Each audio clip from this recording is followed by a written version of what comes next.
quand une promesse n'est pas tenue, ma vengeance sournoise au travail.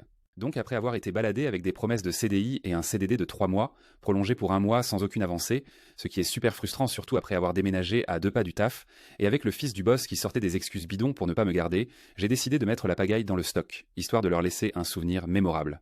Pour faire simple, c'était une entreprise qui se concentrait sur l'équipement pour des machines d'usinage de précision, surtout de l'électro-érosion, et moi j'étais juste là comme magasinier chez le livreur, embauché juste après l'inauguration de leur tout nouveau bâtiment clinquant. Vous savez, celui qui impressionne mais qui cache des histoires. Pendant des mois, j'ai joué les fous du contrôle en organisant l'entrepôt de manière presque obsessive, en remettant à jour chaque référence et en veillant à ce que tout soit nickel, exactement comme si je m'occupais d'une collection d'orfèvrerie. Je tenais mon stock comme un orfèvre.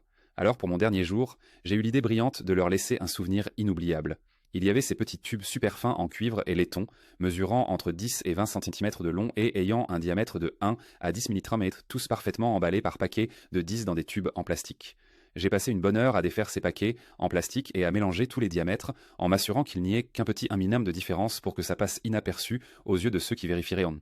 Étant donné que les clients étaient en ultra exigeants sur la précision des équipements qu'ils commandaient, et c'est juste normal, je parie qu'ils ont dû passer un temps fou à essayer de se dépatouiller avec tout le stock, tout en lançant sûrement des regards confus devant cette bizarrerie.